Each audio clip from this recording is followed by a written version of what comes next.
And we are Paranormal Chicks. Episode 48. And this is our 15th take. 48 episodes in, Donna forgot how we started. Yep. Tally for Kerri. Well, so tally for not Kerri. Oh. I did a thing in the last episode when I said that the phantom murderer in the Texarkana crime thing was Jack the Ripper. And some of you lovingly pointed out that he would have had to have time traveled. You know. Yeah, I meant Zodiac. I think. Fuck, I still don't know. I went back and looked at my notes and I was like, no, they say Jack the Ripper. And then I was like, wait. When Teresa said, Creep Mom, when she was like, he would have had to have time traveled, I was like, oh, then somebody fucked that up. Yeah. Probably me. So just a little, oops. I did it again, literally. I mean, one day I won't fuck up. I mean, this was almost as bad as the whole Paula Gertrude. Nothing can be worse than that. I said almost. Almost as bad as my Bloody Mary. Oh, Fuck up. true. But no, still, mine wins. Oh my gosh. And I love that, again, everybody was like, so. And I'm like, yeah. Well, at least they listen and, right? Mm-hmm. I said listen and. So yeah, sorry for the fuck up. Like, again, it's there that it was like Zodiac, like, because people, like, there's like whole like posts about, does anybody else think that this is a Zodiac killer? But whatever I copied and fucking pasted had Jack the motherfucking Ripper. That asshole. Oh, gosh. Fucking time traveling and shit. It was a glitch in the Matrix, guys. If you Right. believe Donna's stories, it could have been. Very well possible. We'll give you a phantom tally. But okay, so that's my fuck up for the evening. Well, my coworker Sean, you know, that we've got in our cult, he messaged me today and said, "Fuck you, Donna." And I was like, well, that could be many things. yeah, I was like, what I do. I mean, I'm doing your order. And he was like, no, for getting me obsessed with cold. He was like, did you look at the website? And I was like, one of Stephen Powell's websites? And I was like, I mean, he had like 50. Mm-hmm. And he was like, no, the Cold podcast, it has all the shit, all of it. No. Yes. Why have we not been? Girl, I did a deep dive today. I was like, hold on, can't do your order just yet. Let me look at this real quick. He was like, I'm so fucking paranoid now. And I was like, if you want to really fuck yourself up, turn on Netflix, Abducted in Plain Sight. Fuck. Okay. Well, first of all, I have a couple things to say about all that you just said. This morning, whenever I opened my podcast app, because I was listening to something while I got dressed, and I saw that a new episode of Cold downloaded last night, I literally out loud went, yes! Like 7 o'clock in the morning because I woke up late. Yes! So excited. Mm-hmm. But was this the last episode? No, they're going to have more. Okay. So that's all I had to say about Cold, other than the fact that I freaking love it, and I'm going to be doing that deep dive too. But fucking Abducted in Plain Sight. Skip forward if you haven't listened to it or watched it. I mean, we're not going to like give it away, but holy fuck. Right? All the feels in the anger. Yes. Like, not the sad feels. Mm-mm. I mean, I feel sorry for the kid. Yeah. But the... Yeah. Fuck. The amount of manipulation, though, that guy had, right? Like, the skill, like... Aside from the fact that he's a shitty human being, mm-hmm. but hhis manipulation skills mm-hmm. and ability to read people and find their weakest points, like, within a matter of, like, I mean, it was like a superpower. Like, yes. Scan you. You are lonely and miserable in your marriage. Yes. Oh, my God. That reminded me. Anthony Hopkins. Uh-huh. Is it a... Okay. Uh-huh. He... Oh, shit. He played a movie. No. He played a movie. Just the whole movie, it was him. He played in a movie, and I know, yes, do your thing again. No. But he could do that. And I can't think of the fucking name. Oh, okay, I see where you're going But with this. he could do that. And, like, so he was staying at someone's, like, B&B kind of thing. And the kid was getting bullied. And so he, like, stood up for the kid. And he whispered in the bully's ear, was like, I know what you do. Like, I see you in your house, like, when you put on your mom's dresses or something like that. And the kid was like, gotta go. Yeah. But I was like, damn, I wish I had that ability. Like, how freaking cool would that be? Wow. Well, one, I'm freaking nosy. Only for that. Yeah. Because I'm like you. I'm so fucking nosy. Yeah. Like, I'm the type, I don't want drama in my life, but I want to know every fucking detail about yours. Don't drag me into it, but I gotta fucking know. Girl, I'm in a dumpster fire Facebook group, and I'm like, every time they're like, go read the comments, and I'm like, click on the thing, let's read. Anyway, enough about that. We gotta go, because you know what? Oh, shit. I guess the long one. I mean, people like long ones, No, right? I know, but whew. I mean, I was talking about something else. No, I know you were. Okay. That too, though. All right, I want you to picture it. Closing my eyes. Don't go to sleep. We are taking a trip to Florida, circa 1981. Your mother and you need to run to the mall, to Sears, because you got a little shopping that you got to get done. R.I.P. Sears. There was, right? Look, Sears had a lamp that you had been on, and it was fucking on sale. And so you're like, I got to go. We got to go get this. It's fucking on sale. Okay? I mean, that seems legit. Yeah. And so it's fucking summertime, so the kids are out of school. So you bring your kid with you. You go up to the Sears, and they have like this new little kiosk thing in the front of Sears with some new games that they have, like pew pew, like Space Invaders type games. And there were some other kids playing there, like, taking turns playing the games. And so you're like, hey, hang out here. Let me go get my lamp. What, Donna? Okay. Calling on Donna. She's got her hand raised. Okay. Do you remember? Oh, God. In front of Sears at our mall, they used to have the quarter thing. So you'd put the quarter and it'd go like around and around and around and around and around and around and boop. Yes. Drop. Oh, my mama. Again, my mom let me do it. I was going to say, do you know how many times I've done that in my life? Maybe once. Oh my God. Every time I'm like, maybe. Let me have another one. Let me have it. I was annoying as so fuck. Fucking spoiled. I mean, those quarters, y'all. I didn't get it. I mean, it was charity, right? It went to like something. Oh, shit. That's so funny. Sorry. When you said that, I was like, we didn't have anything. Oh, we did. That's so funny. Okay. In fact, it was Atari games at this. Because remember, 81. Anyway, so you go get your lamp and you come back to get your kid and you're like, well, where the fuck are they? Oh, fuck. Like none of the boys are there playing the games.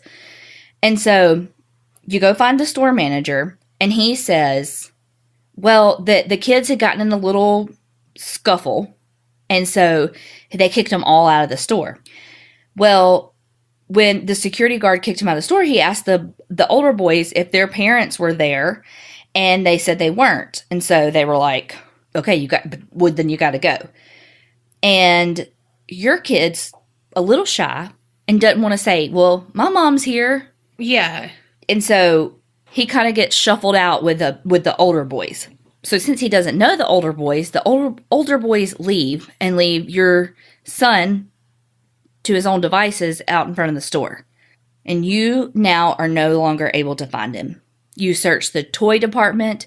You have him paged. You keep looking and looking and looking. And just by chance, you run into your son's grandmother. And she helps you look. And so y'all are both looking. It's been 90 minutes. Y'all haven't found anything. And so you call the police. And that was the start of the disappearance and murder of Adam Walsh. Holy fuck! A.K.A. John Walsh's son, a.k.a. the guy who started America's Most Wanted, a.k.a. the guy who has a show on ID right now, everything.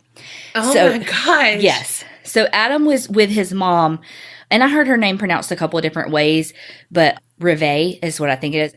So, yeah, Adam goes shopping with his mom, and they ran into his grandmother. She ran into his grandmother, Jean, whenever they were looking for him. So, I will say that there is a ton to this story, this specific story about Adam, and then this kind of in general story that I'm going to do. There are a couple of podcasts that have part 1s and 2s and, multiple episodes on it that I, highly recommend you go. You can go to a very deep dive. So I'm going to try to just scratch the surface of a bunch of different things. I'm by no means going to cover even remotely all of it. I do believe there was some stuff about like calling for the police and the police still weren't there. And so Reve called John Walsh and he's like, I'll be there in just a second, and he, I think, beat the police there. Like it was, it wasn't until August 10th that they found a severed head in a drainage ditch. This all took place in Hollywood, Florida at the Hollywood Mall. So you're picturing Florida, swamps, all that. So a severed head was found in a drainage canal along the Florida Turnpike, but it was found like 130 miles away from Hollywood, California. And a fisherman had found it. The next morning, the Walshes, they got on and because they had been saying like, we will give, like, we're in a place we're going to offer a substantial reward if you can tell us if you can help us bring him home safe, yada, yada, yada, tell us where he is. Well, the day after they found the severed head, they offered a $100,000 reward, but not long after they offered the reward, they identified that as actually being Adam. The rest of the remains were never found, but they were able to rule the death as by asphyxiation, and they knew that he had died several days before, so he wasn't like kept this long period of time and then killed. He had been dead for a little bit. I never knew they found him. I thought he was still missing. I did too. And I think I've even watched something on him, and I'm like, God, why do I not know this case at all? Right? Yeah. The Hollywood police totally botched this investigation. There was stuff like, basically like a lot of the physical evidence was misplaced or lost or what have you. It was just poorly managed. Well, I'm going to kind of jump forward a little bit, but eventually through the investigation, the police said that Adam was abducted by a man named Toole. And that he was this drifter, and that when Adam was told to leave by the security guard and he was just standing outside by himself, Otis was like, well, come get in. And he had a white 1971 Cadillac, and the right bumper had some damage on it. But he told Adam that he would give him some toys and candy because he was 6 years old. Yeah. I mean, he's not... And again, you would never leave a 6-year-old alone in the front of a department store now. But shit, it was 1981. Yeah. That was absolutely fucking normal. Once he got Adam in the car, they started driving north on I-95 towards Jacksonville. It said that, like, at first, Adam was okay, wasn't freaking out. But, like, the further they drove, the more he started panicking. And so... to calm him down, Toole, like, hit him so hard he knocked him unconscious. Oh my gosh. Like, quote, walloped him unconscious. All I know is a dollop of Daisy. Well, he walloped him. So when he realized, though, that after he hit him, that he was still alive, he strangled him with the seatbelt to death and then dragged him out of the car and decapitated him with a machete. Holy fuck.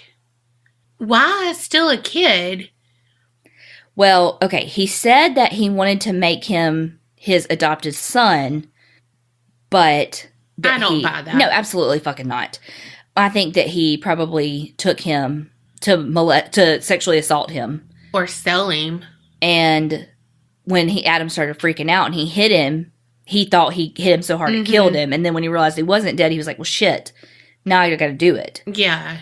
He says that he disposed of his body in an old refrigerator, like that he incinerated it. Also, I really don't think he was going to sexually assault him.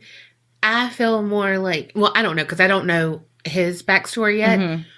But just thinking, I feel like if he knocked him unconscious, well, you know, I can't say that word. You had it. Oh, fuck. I need to just be more confident about it. But if he knocked him unconscious, I feel like he could still sexually assault him if he, and I mean, maybe he did and he's just not saying it. Yeah. But, oh, God. You know what I mean? Like, I'm saying he didn't get to, and you know what I mean? Like, yeah. Well, long story short, the police had the bloodstained carpet that was in the car and the machete that is supposed to have been used to decapitate him. But again, mismanagement of all of it, and that's the stuff they lost. Oh my God. Yeah. Are you fucking kidding me? Okay, so we're going to put this... How do you misplace a machete? I don't fucking know. So we're going to put that on hold for a second, and we're going to get to know old Otis Elwood Toole. So he was born and raised in Jacksonville. Shitty childhood. Father was an alcoholic, abandoned him. His mother was extremely religious, but very abusive. And according to him, his sister sexually assaulted him and made him like dress up in girls' clothes and would call him Susan. And that not only did his sister sexually assault him, a lot of like other family members that were close to him did. Oh, fuck. Why like, Susan? Maybe she liked the name. It's just an old name. Well, I didn't write what year he was born, but... I mean, I get it, but you know what I mean? Like, Susie. He was 17 in 1964, so I can't do that, but... 48, something like that, I don't know. But anyway, you know what I mean? Like, Susie would be a kid thing. Like, Susan, that's like... Okay, you were getting caught up on the wrong fucking details. Take your vitamins. You know, she's... No, don't worry about the fact that she fucking sexually assaulted him and dressed him up as a girl. She chose Susan? No. Okay, Miss Nesbit from Toy Story.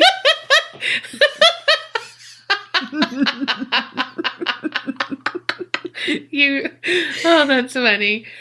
I'm choosing not to think about that. You're focusing on the wrong... Okay, girl. Well, just you wait. Oh, fuck. Not only did, like I said, his sister, their next door neighbor was someone else who sexually assaulted him. Fuck that. So they also lived with his maternal grandmother, and he wanted to be very close to her because obviously everybody else was pieces of shit. Well, she was great and all, but she was a Satanist and not like we, are understanding and appreciative of everyone's everything. So his grandmother wasn't the Satanist that we think of today, like with whatever. Y'all know what I'm talking about. She wanted to bring him into it, and they had a lot of rituals and that sort of thing that they encouraged self-mutilation, grave robbing. She called him, quote, devil's child. So they would like go around and like rob people's graves and stuff. Oh my God. Yeah. I mean, family bonding time. Mm-hmm. So he had very mild intellectual disability. He had an IQ of 75. So that's, well, I wouldn't even say very mild. That's whatever.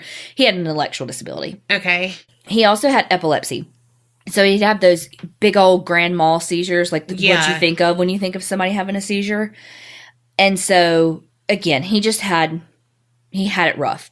And then he said that when he came out to his family that he's gay, he started getting even more abused. Oh, gosh. He would run away a lot when he was a kid, and he would just sleep in abandoned houses. Even as a kid, he kind of became like a serial arsonist. and would get sexually aroused by the fire.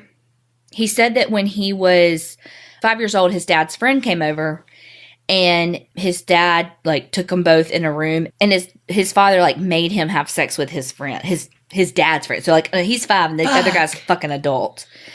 And then he said that... I can't even wrap my head around that. I know. He was 10 when he said that he knew he was gay. He did have a relationship with a kid in the neighborhood when he was 12, but then he dropped out of school when he was in 9th grade and started hitting the nightlife, going to gay bars. Hitting the nightlife. I mean, so when he was a teenager, he was dropped out of school. He's like going and living in all these men. You know, he's basically on the streets. And he made his money as a sex worker, and he was a petty thief, all the things. He says that he committed his first murder when he was 14. Shit. Because this is not proven. This is per him. But that, so a man propositioned him for sex because he was working as a sex worker. And the guy was like a traveling salesman. And some shit went down. And so Otis like ran the guy over with his own car. Fuck. Yeah. When he was 17, that's when he was arrested for the first time for loitering. And then there was some time that's kind of like, we don't really know where he went from there for about 7 or 8 years. But what we do know is that he was supporting himself through sex work and just kind of panhandling and, you know, all those things. In 1974, he was living in Nebraska, and he was one of the prime suspects in the murder of a 24-year-old named Patricia Webb. So right after that, he's like, bye, and he goes to Boulder, Colorado. Then, not after like a month he's there, he becomes a suspect in the murder of a 31-year-old named Ellen Holman. So then he's like, peace out, Boulder, and he decides to head back to Jacksonville. And so when he gets back to Jacksonville, he meets and I think within like a week marries this woman. They were married. She was 25 years older than him. They were only married for 3 days when she found out that he was gay and was like, I'm out, dude. Yeah. Sorry. Like, basically he was using the marriage as a way to hide his sexuality. And she's like, no thanks. Now we're going to kind of transition away from old Otis, and now we're going to talk about Henry Lee Lucas, his BFF. Alrighty. So this guy was born in Virginia, and just to kind of tell you about like how shitty his childhood was, he got into a fight, I think with his brother, but it could have been with a friend. It's an insignificant detail. But he got into a fight where his eyeball was cut. Wait. And that, did I say he's 10 years old? I don't even know because I blinked out. Mm-hmm. Yes. Oh, fuck. Yeah, 10 years old, gets in a fight, his eyeball gets cut. It gets such a bad infection that was ignored for so fucking long that they had to take out his eyeball and give him a glass eye. Yeah, so he was clearly poorly cared for. Like, yes. He lost his eye because of an infection that could have been prevented. But he was also just a little punk, like wanting to always fight and instigating and that kind of thing. He liked to get attention for that bad behavior because he wasn't fucking getting it at home. It's like textbook. Yes. Because his mother was a sex worker, but she would make him watch her have sex with her clients. What? And she would also, just like Otis Toole, she would make him dress in women's clothing and make him go in public. What? Remember who else's mom did that? Uh-huh. Fucking Ed Kemper's. Yes. His dad, when he was like 13 years old, when Henry Lee Lucas was 13 years old, his dad was in a wheelchair because he had lost his legs in a railroad accident before. His dad had been out drinking, and when he came home from boozing it up, like collapsed outside the door and never made it inside, and there was a blizzard, and his dad died of hypothermia. Holy fuck. Yes. So he dropped out of school in the 6th grade. and ran away from home. Again, kind of drifting around Virginia. He said that he committed his first murder in 1951 when he said that he strangled a 17-year-old named Laura Burnsley because she was like absolutely fucking not when he came on to her. Oh, God. He had a lot of like burglary charges around Virginia. He was sentenced to 4 years. He escaped, was recaptured, then was released just like 2 years later. So after he got out of jail, though, he moved to Michigan to live with his half-sister, Opal. And that's when he was engaged to this lady that he was pen pals with in jail. Oh, Lord. And so when... It was true love. I know. So when his mom came to visit for Christmas, she was like, I don't like your fiance. You need to move back with me. And he was like, absolutely fucking not. Fuck you. And I'm getting married anyway. They're arguing. It's ugly. So what does he do? Hits her upside the head. Kills his mother. Fuck. Because he said that she struck him over the head with the broom. So he stabbed her in the neck. Well, tit for tat, apparently. Whoa. Mm-hmm. I'm surprised he didn't force her to watch them have sex. I know. So he said that all he remembers is like slapping her across the neck, but that he didn't know that he like had a knife in his hand. He didn't realize that he had killed her. I just slapped her across the neck. Yeah. I mean, I've heard of throat punching, not neck slapping. Well, so he flees because he's like, fuck, she's dead. When his half-sister gets back home, she's like, fuck, she's still alive. And calls the ambulance. Shit. And is like, she's like in this pool, blah, blah, blah, blah. Well, it ended up being too late and she died anyway. But she did survive for a while. Well, they ended up saying that she died of a heart attack precipitated by the assault. Whoa. So he was arrested for his mother's murder, and he was sentenced between 20 and 40 years in prison in Michigan for second-degree murder. He served 10 years in prison and was released in June 1970 due to prison overcrowding. What? Uh-huh. No. The man killed his fucking mother. Wow. And on accident. He didn't know. What's this utensil in my hand? Fuck that. Like... You killed someone? I think you're rehabilitated. Not 1970, so maybe let's not arrest the people who were, like, smoking pot or... Right. Whatever. Let's not start our war on drugs. Maybe not all that. Let's... Release the prisoners. Release the fucking murderers because we have overcrowding because we're arresting people for shit that shouldn't even be illegal. First to go, death row. Come on out. You're fine. You're fine. New lease on life. Wait, you had some pot on you? Okay.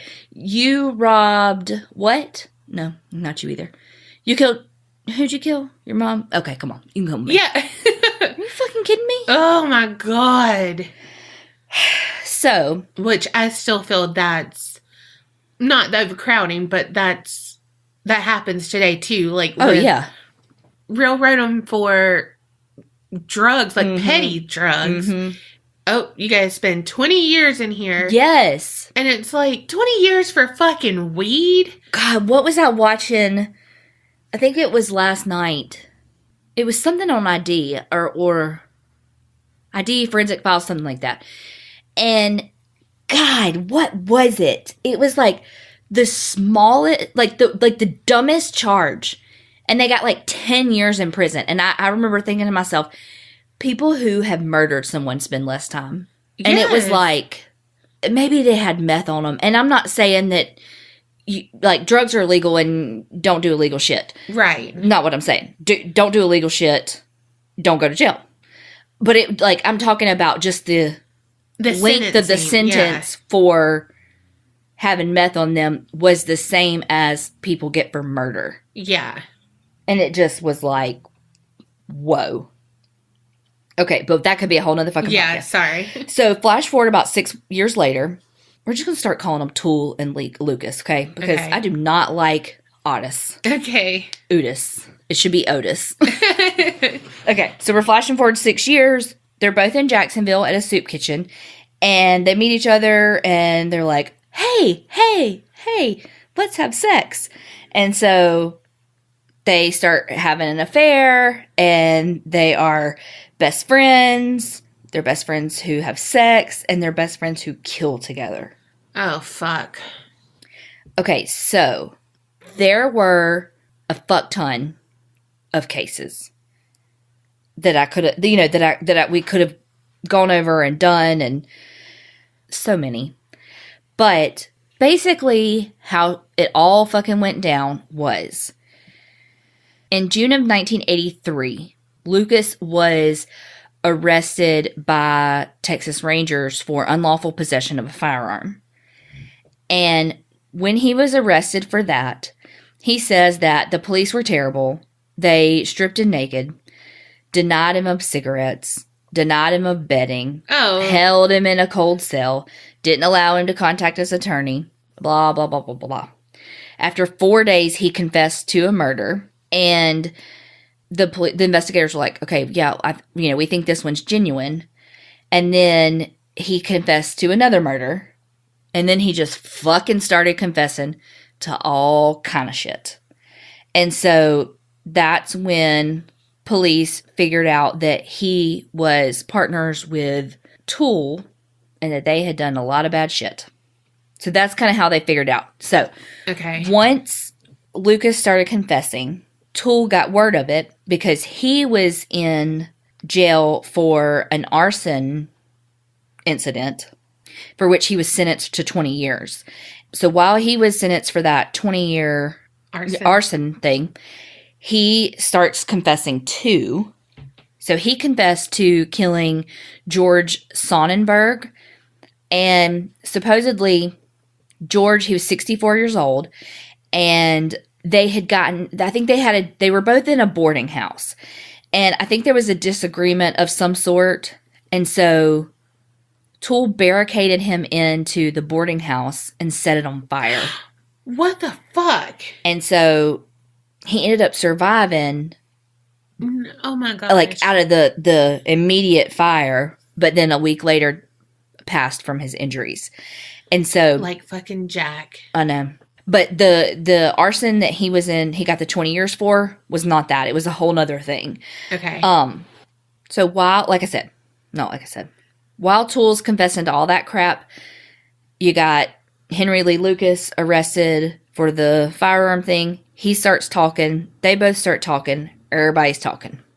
Now, here's the thing. When they both started telling all the shit, they would get to go to locations to show the police different things. And while they were out and about, they would get fast food. Mm-hmm. Like, all these things. They'd get a break from their cells. They'd get fast food. They'd get to go, outside, which I know is the same thing as a break from their cells. But, they get to walk around and, do all this stuff. And so they started saying they were committing all these fucking murders. Oh, like at one point, because Toole he was the one I feel like that was more in the spotlight.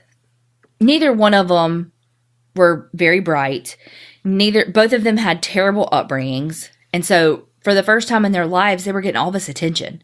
And media outlets coming and interviewing them and, just all this stuff. And so I think that's why they started confessing to all these things to make themselves sound way better than they were. Yeah. And I feel like every time they talked to Toole, his number of kills grew and grew and grew, and I feel like he made it a point to say well, I was killing people before Lucas and I teamed up. Mm-hmm. He says that his number got up to 125.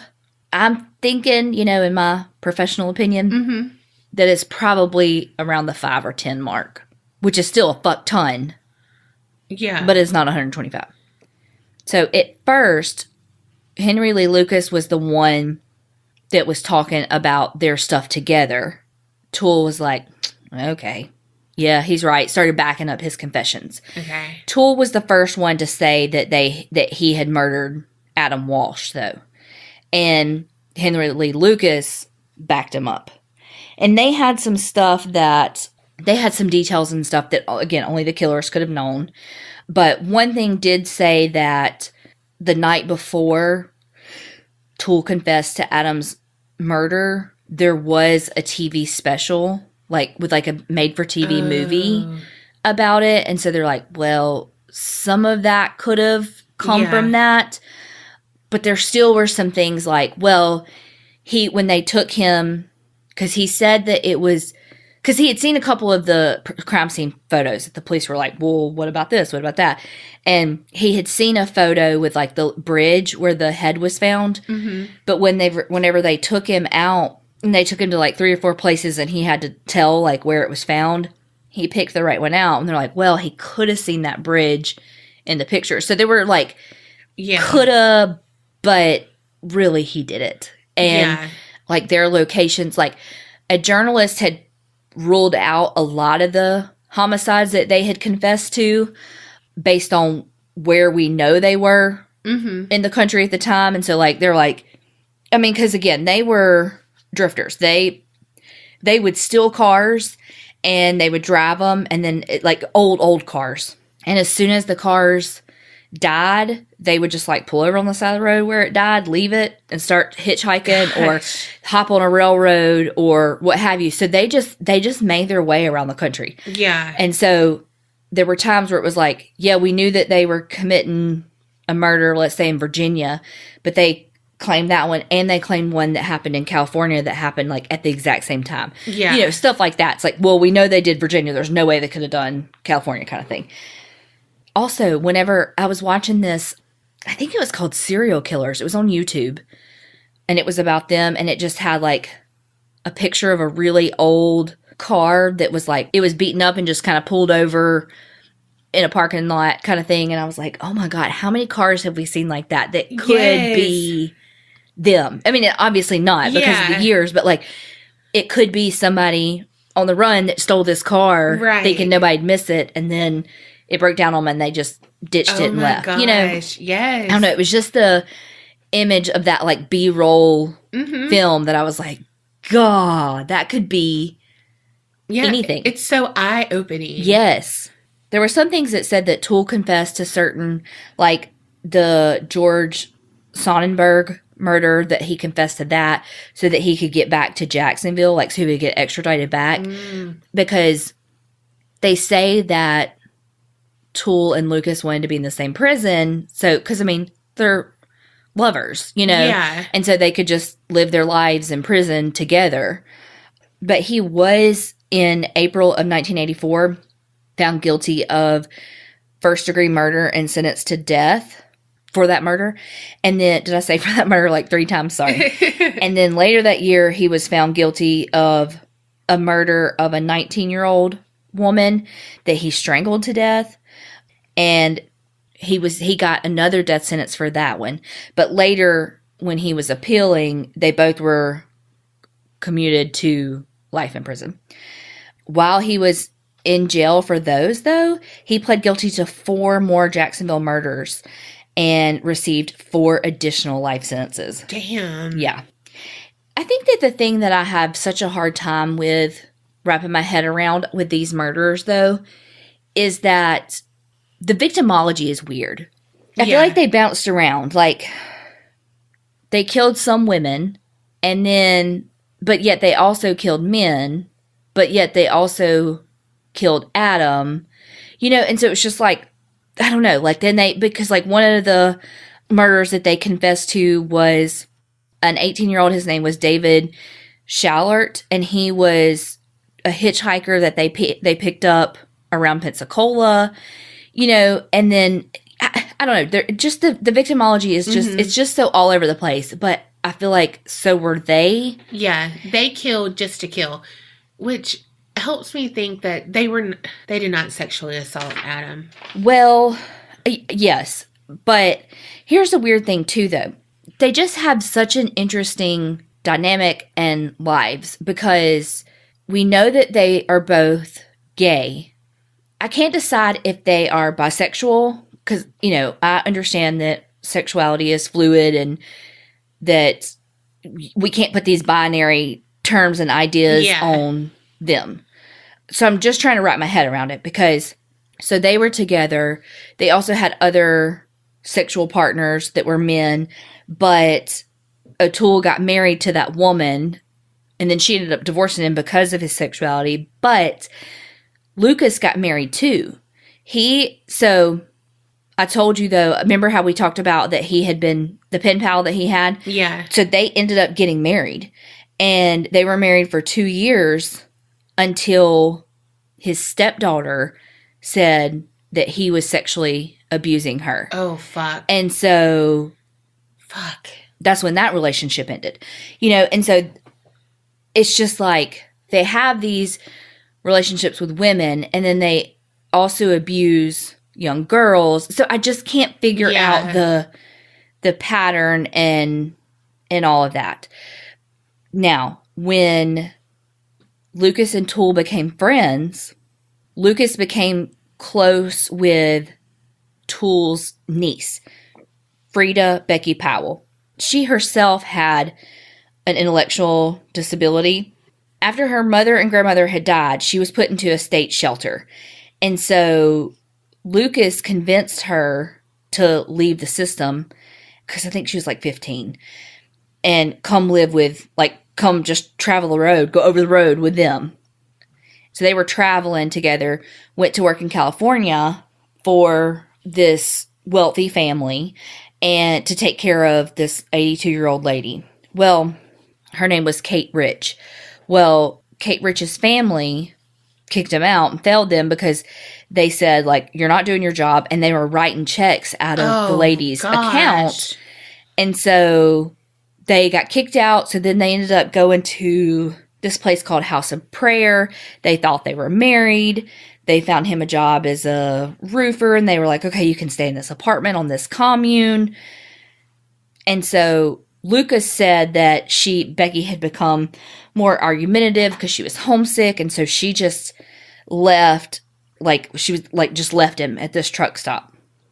However, he ended up later confessing to killing Kate Rich and Becky Powell. Oh, shit. So he basically had an affair / relationship with Otis Toole's niece and then killed her. You know what I mean? Yeah. So it's just, I don't know. It's just very interesting dynamics. And so those are the murders that he confessed to when he was arrested for that unlawful possession of a firearm. And those are the 2 murders that were kind of the catalyst for his full confession. So now we know that, though, that they confessed to, like I said, it was like 28 murders, unsolved murders that they confessed to, and they were going and getting their KFC. Like, it was like a specific thing about how Otis Toole loved KFC. That's where they would stop, you know? Yeah. So it's just bullshit in that way. So basically, KFC is fucking expensive. Mm-hmm.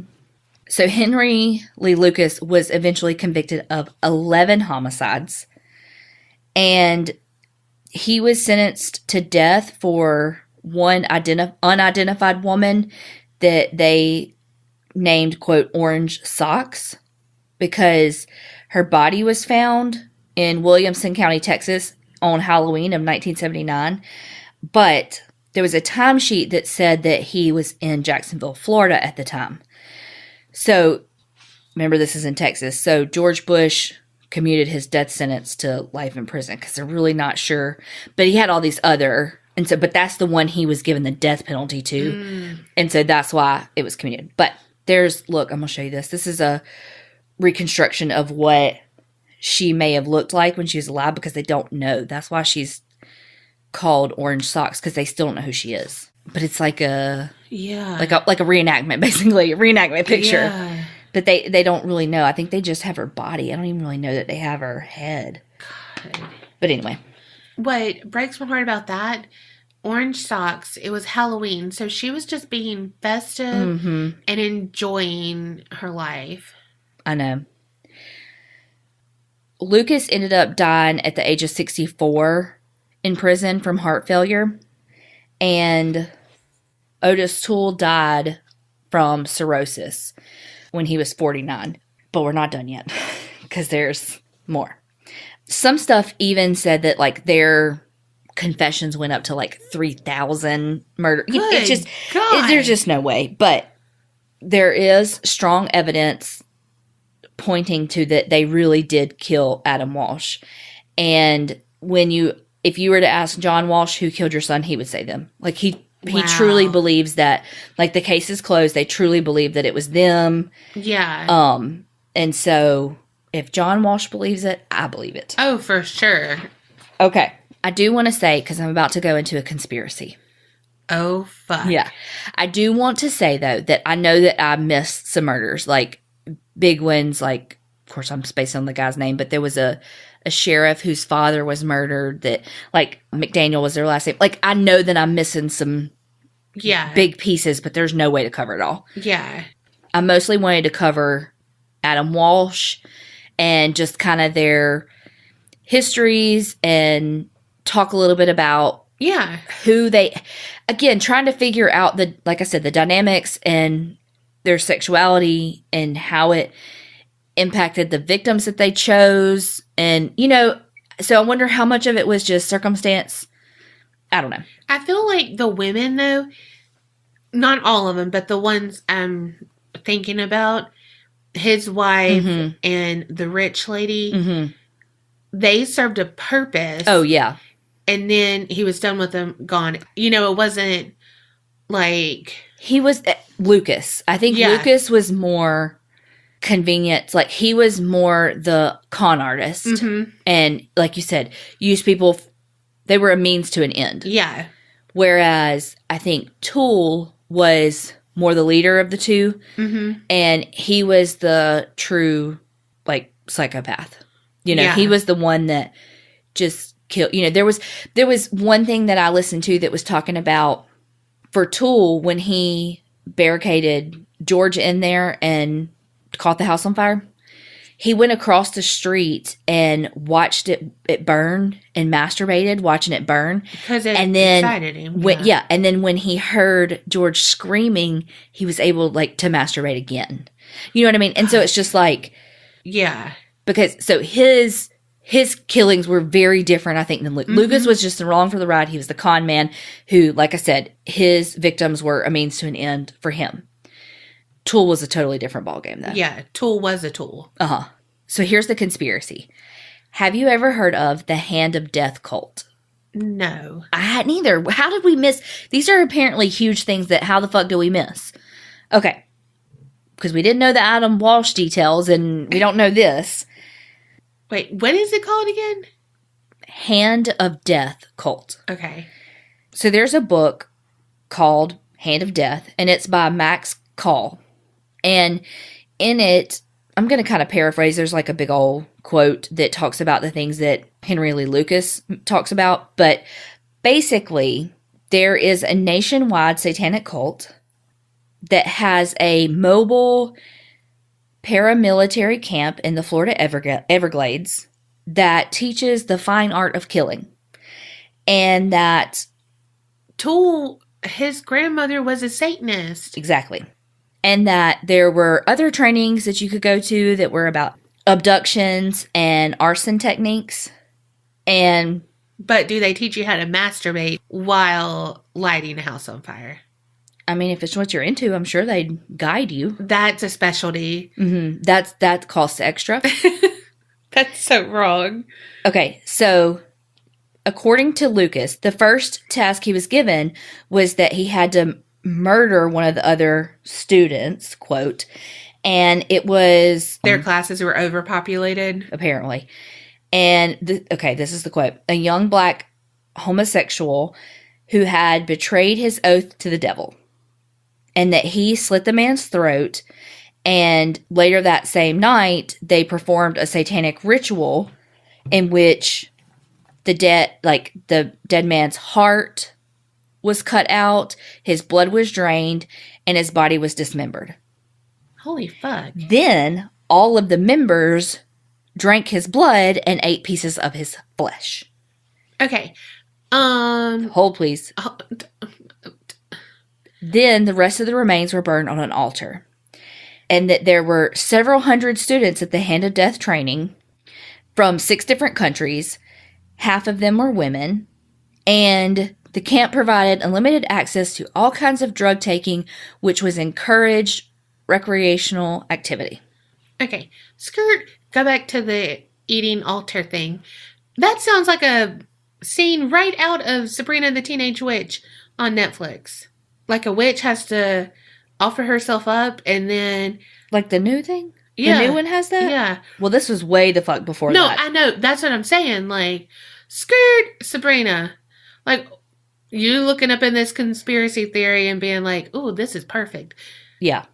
Because, Okay. I see you.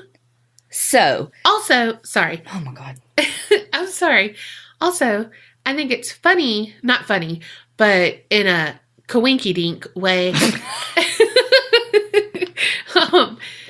that Lucas slit this guy's throat, and he's the one that slit his mom's and was like, I didn't know I had a knife. Mm-hmm.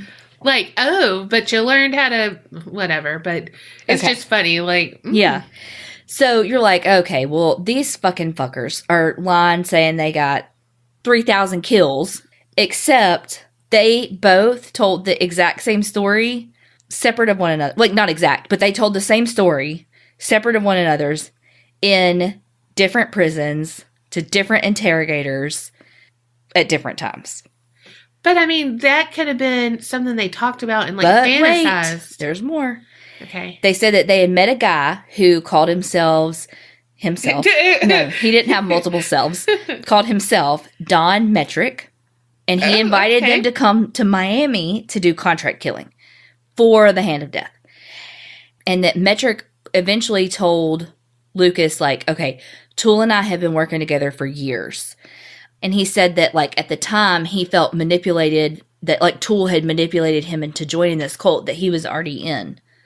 Okay, so they said that the, like, camp was on a remote island, like, in the swamp, deep in the Everglades, and that you could only get to it via airboat.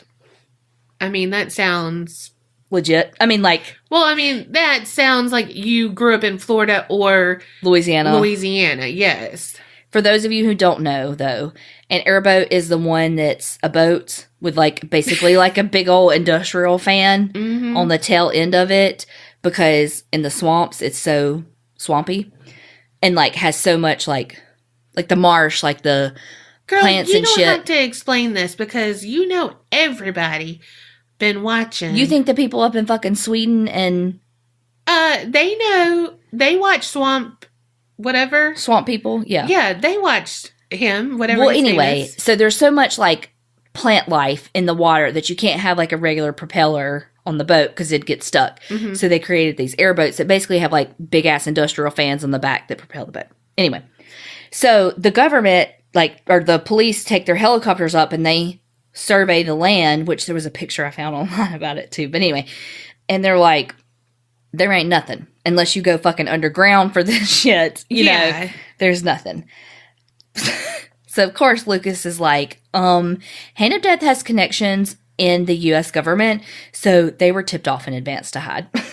If that is legit, I feel like they would keep tabs on the people or whatever. Oh, and be yeah. like, oh, these people got popped. Lego. Yeah. Okay. Lucas said that he was an instructor, blah, blah, blah. So 3 days before he was scheduled to be executed, Lucas, that's when, who was then Texas governor, George Bush, commuted it to a life sentence. George Bush, W., famous for always refusing to grant stays of execution for death row inmates right before he was supposed to be put to death, commuted his sentence. Yeah. Some say that he saved him from death because there was some lingering doubts about his guilt on that one case. They're saying that, like even one of the death row inmates that old W refused to grant a stay of execution was a great-grandmother who killed her abusive husband in self-defense. And, like, she was put to death. And it's like, but so why did he spare the life of, like, this notorious killer? Well, that goes on to a different subject.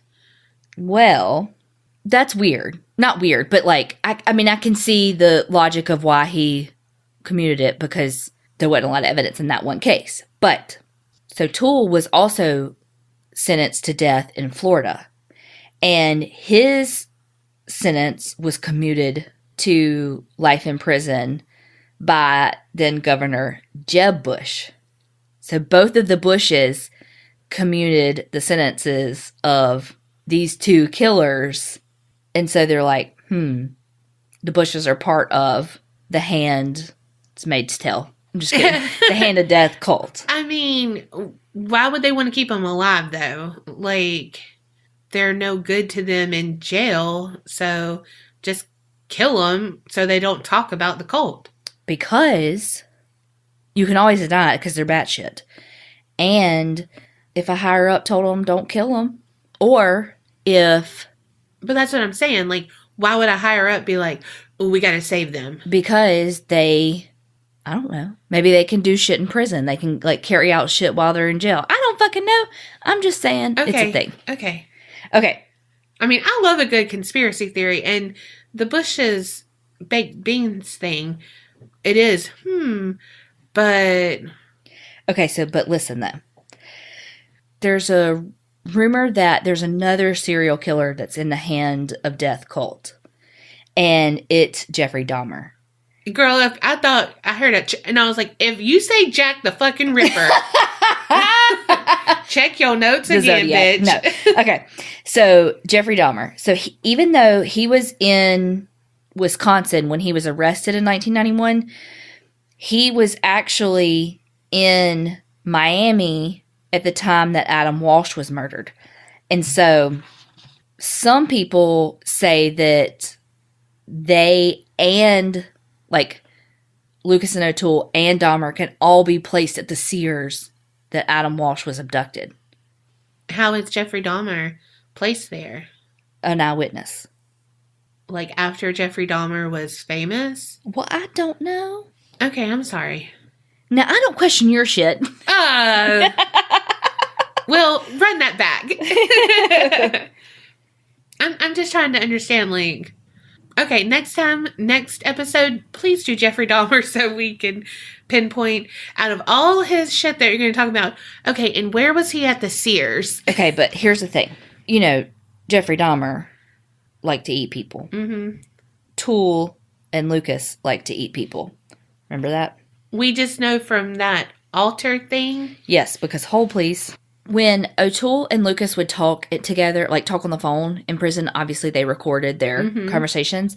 And there were like conversations that they had about cannibalism with each other, like that they had done it. And it would be like they would talk about how some flesh like tasted like meat, and they would talk about drinking blood, and that, I mean, I just don't believe anything they say because, again, they know they're being recorded and they like to boast themselves.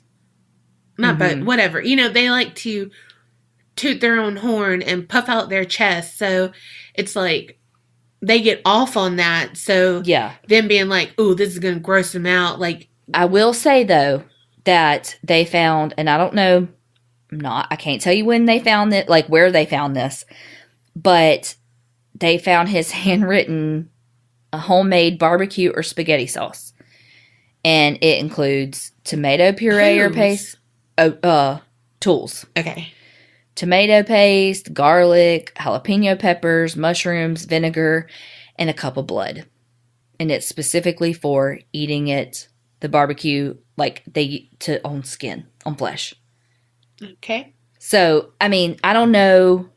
I think that they had some cannibalism. Okay. I don't know that it was to the extent of like the satanic shit that they had, but I think they probably had some. I don't know though.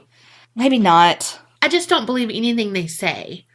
Because again, if they say they killed all of these people and then they've already lied about that, and it's been proven that they lied. True. So I just feel like that's one other thing that they could do. And they've been together, so they've been having their dirty talk, and you know it wasn't normal dirty talk, like vanilla dirty talk. Right. Other shit. Right. And they've known each other for so long, and they know each other so well and are so close that they can riff off of each other without even, you know what I mean? And it's like, okay, it's like us doing this just to hype each other up, but like also it can get each other aroused. Yeah. Late, you know, for later, like put this in your memory bank when you spank. Sorry, that was such a loud laugh.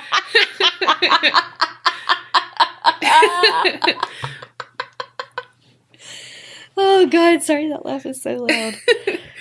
Damn, I wasn't expecting that. But, you know, that's what I feel like. Just because, I don't know. I feel like if they wanted to be secretive or to have it just between them, they would have code names or, like, they would just talk about the barbecue sauce or whatever. Yeah. You know, not like... True. That's how I feel like I would be if I were a serial killer. Do you think that Toole was so... I answered my own question in my head, but do you think that... I'll say it anyway. Do you think that Toole was so manipulative that he had Henry Lee Lucas confused... I mean, like, believing this whole time that he was in a cult? Yes, probably. Because if they both told the same story, different places, different... you know what I mean? Mm-hmm. But... then I was like, you know, and I don't mean this like as an asshole, but I don't think that Toole was smart enough to do that. Like, his intellectual capacity based on his, like, so one of the things I listened to about it was saying that, like, with his 75 IQ, that, like, it's just high enough for him to be able to, like, read and write a little bit. You know what I mean? Yeah, so I just don't know if he has that manipulative power. I think that is innate. Now, those are very different types of intelligence. Yes. Being able to read someone and manipulate someone has nothing to do with your ability to read and write. Totally know that those are very, very different. Worldly intelligence and common sense and all, reading people and all that is intuitive to an extent. But the manipulation and the... I don't know, the connivingness that it would take, I don't even know if that's a word, but, you know, that it would take to orchestrate Lucas believing this elaborate scheme. You know what I mean? Yeah.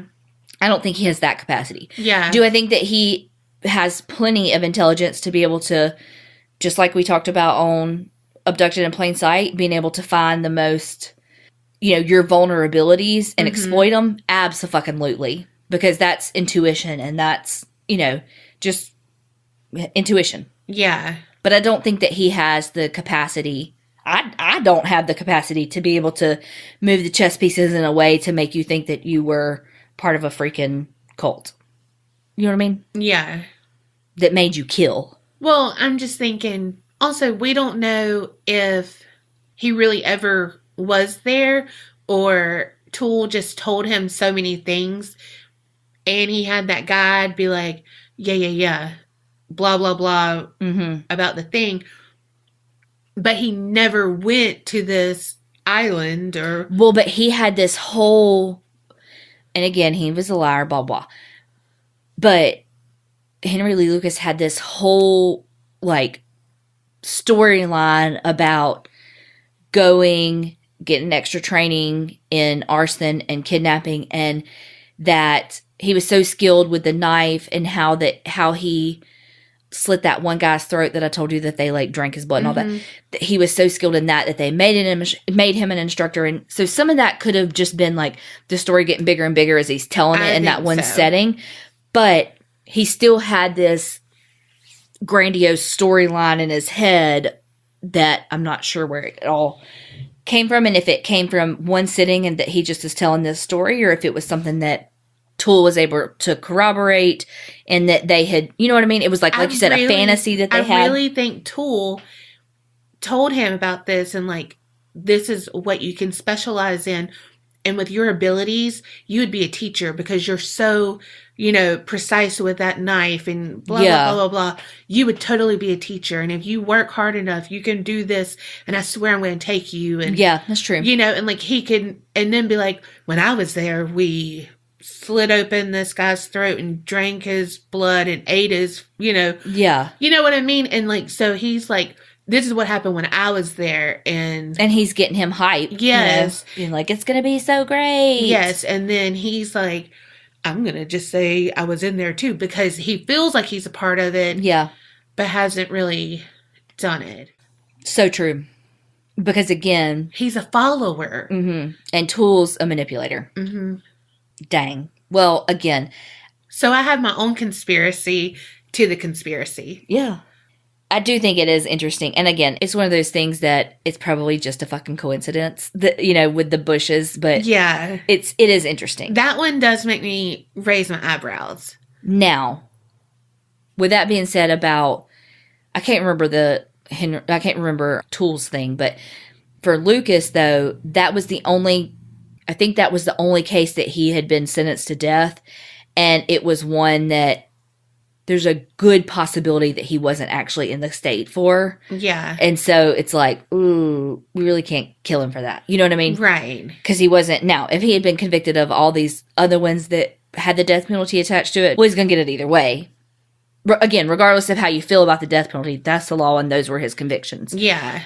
But if that was the only one and they're like, well, I don't know that he really did this one. Yeah. Then yeah, give him a life sentence. That was a good one. Well, I feel like it was like bounced all over the place and... No. I think it made total sense. There was a lot. I feel like all the stories I do when it's a serial killer or fuck in this case, shit. You could do whole podcasts, like a whole episode on each one. Yeah.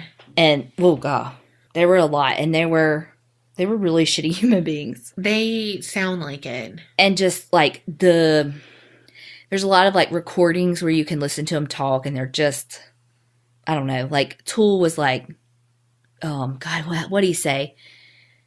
He would just be like, yeah, there was a lot of them. Some of them were, like that's just how he talked. Like, I don't know. I just, Sling blade? Yeah, legit. Let me show him to you and you'll be like, oh, fuck yeah, sling blade. All right, y'all. I want you to picture it again. Not Florida. Okay. Don't even know where this happened. We are like a fine wine. We're getting better and better with each episode. Mm-hmm. We're honing our craft. There's always that one fuck up. But that gives us character. I mean, looking at you, Jack the Ripper and Paula and Gertrude. Oh, gosh. Okay.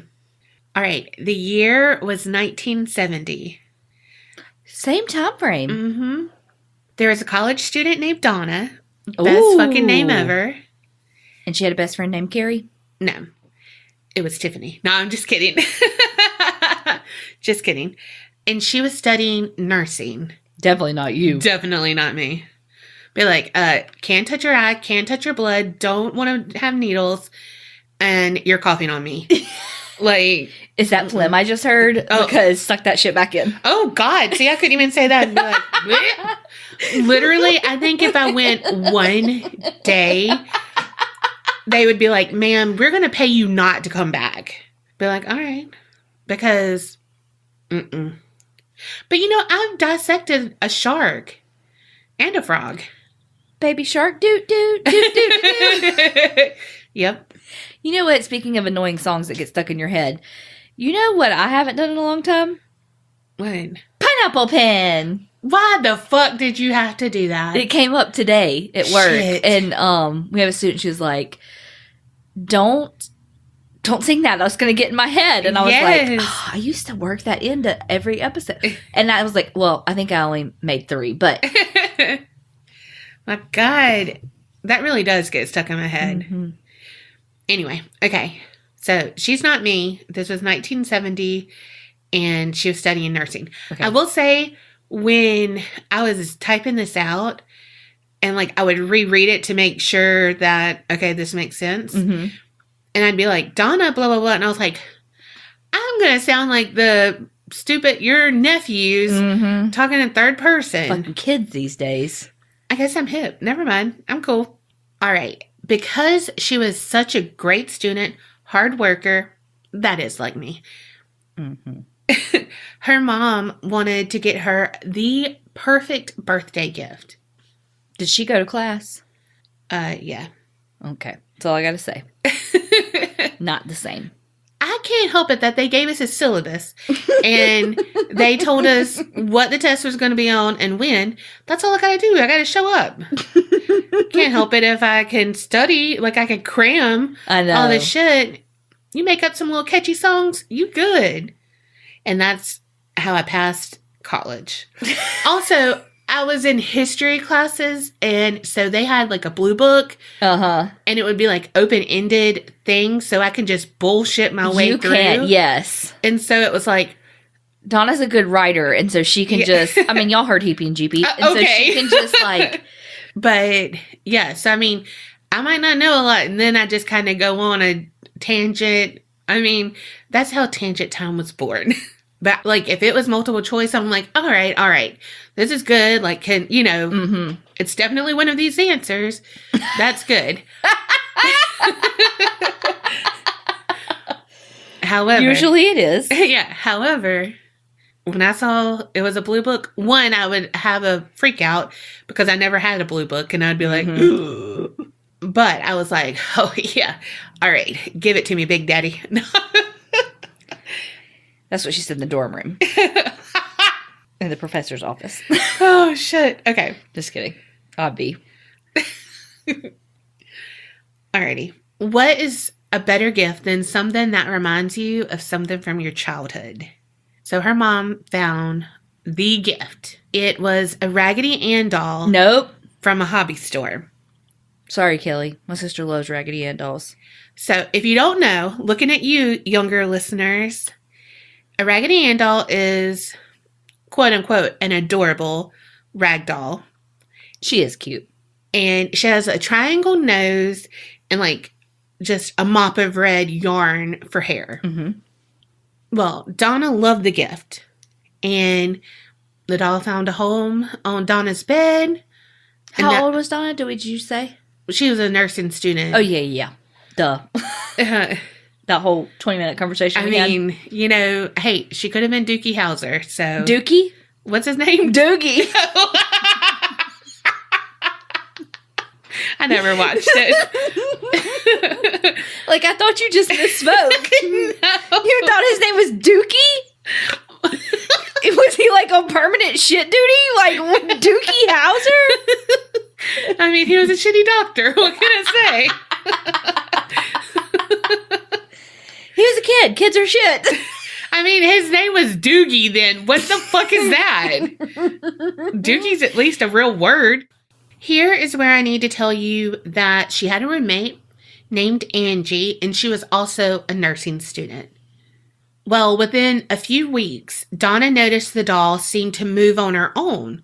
At first, it was really subtle, just changes in position, things that could be written off like, oh, well, I might have bumped the bed or whatever. Gravity. She just didn't have her set up right.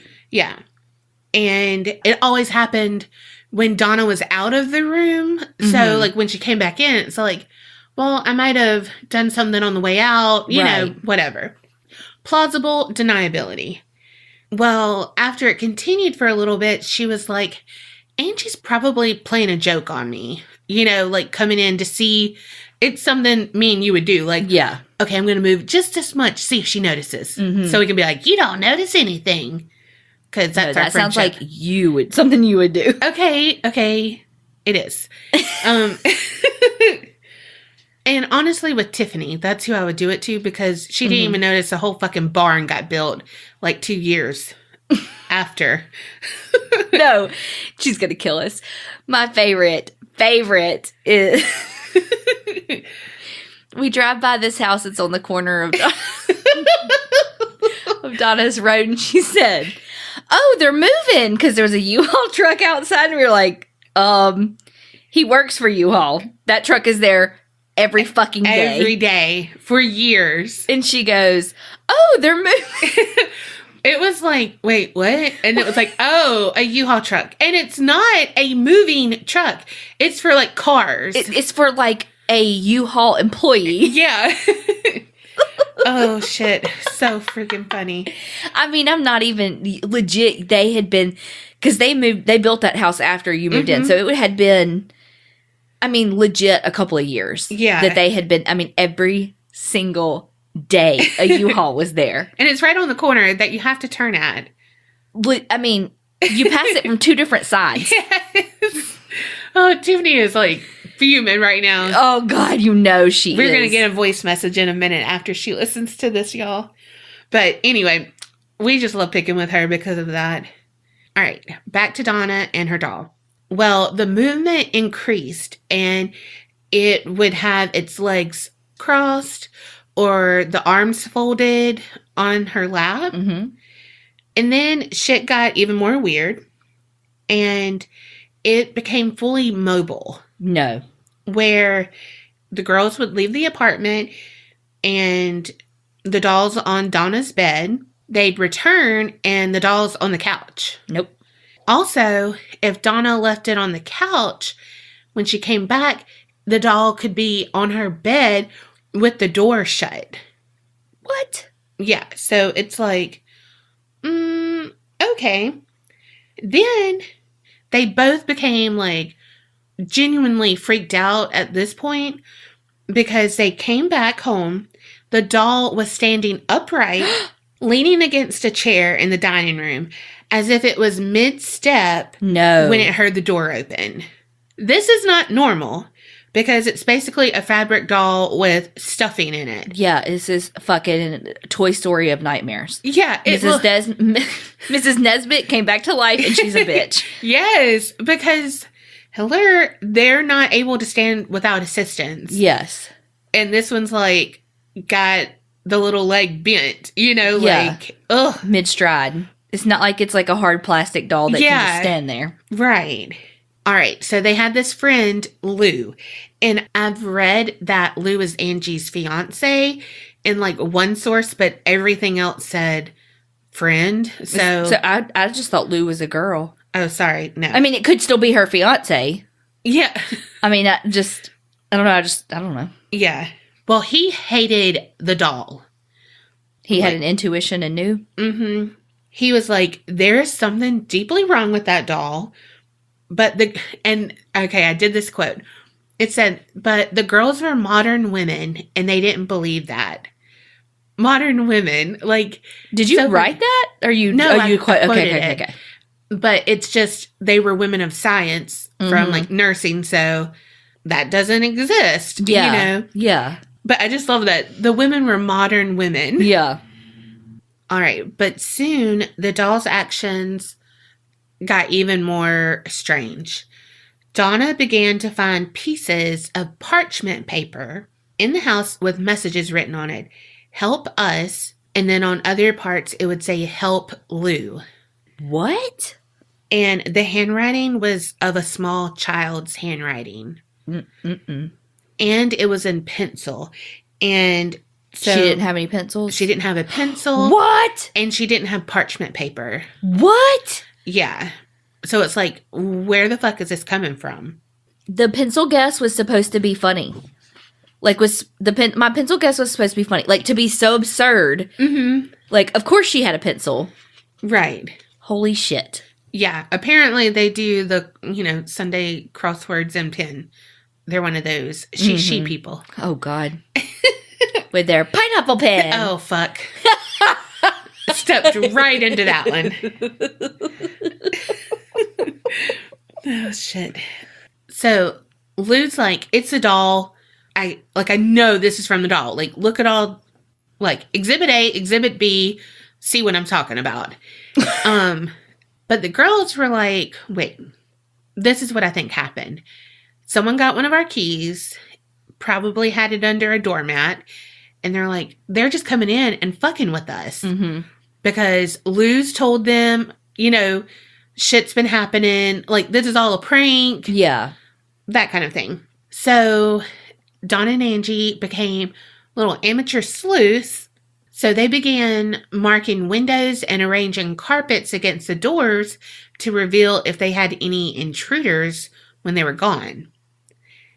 But all their traps were unmoved, and the doll continued to be moved around the apartment. So they're like, okay, this is strange, but it seems harmless. Which, no, never be okay with that shit. Right. Like, that ain't normal. I mean, did you not watch Annabelle and Chucky? Right? Like, did you not time travel with Jack the Ripper and watch movies that hadn't come out yet in the 70s? Right. But anyway, they said at Christmas time, they found a little chocolate boot on the stereo that none of them had bought. So they were like, it must have come from the doll too. And she likes us. I want to know if any of them ate it. Where the fuck would the doll have gotten that? Pooped it out, I guess. Same with the parchment paper and the pencil, but a fucking chocolate boot? I mean... Was it hollow or was it full? Oh, shit. What do you like? I like hollow. Full. I think it depends on how, like, can I bite it? If it's so, like, thick, you know what I mean? Uh-huh. I like hollow. I like the cheap filled. You know what I mean? Oh, God. You are the best because you're the cheapest. I know. Like, get you Russell Stovers or whatever. Aren't those expensive? Oh. No. But I'm like the lint, like L-E-D-T or L-E-N-D-T. Those little hollow. I think it's L-I-N-D-T. Did I say E? Uh-huh. Yeah. Like, in my head, I'm saying L-I-N-D-T. Sorry. I don't know. I just throw the wrappers away. But they come with, like, hollow Santa Clauses and hollow those bears. Are good. Oh, those are my absolute favorite ever. But they're so fucking expensive. For, like, $5. And they're little and hollow. I just still like to wait till they're 50% off. Yeah, but all my good candy's gone then. See? You should eat the shit like me. I can't. If you ate the shit like I eat, you'd have it all. You would even still have some when they're 75% off. Well, you know what? You could get candy, and that'd be good for you. And I'm like, balloons, flowers, all the fluff. That's what I like. No. Not stuffed animals, though. Never want a stuffed animal. No, fuck no. Do you hear your story? Right? But, okay, anyway, sorry. It's just about Valentine's Day, and so... And tomorrow. Yeah. In tomorrow. Yep. Okay, so the escalation continued. Angie said that there was once a little statue that they had, like a little figurine, and it lifted up across the room and then tumbled in the air, like doing a little flip, and then fell on the floor. Damn. And none of them were near the statue. It was on the other side of the room. They freaked the fuck out. Yeah. So it's like, all right, maybe it fell and did something weird. You know, like, again, reason it away because they're modern women. Then, dun dun dun.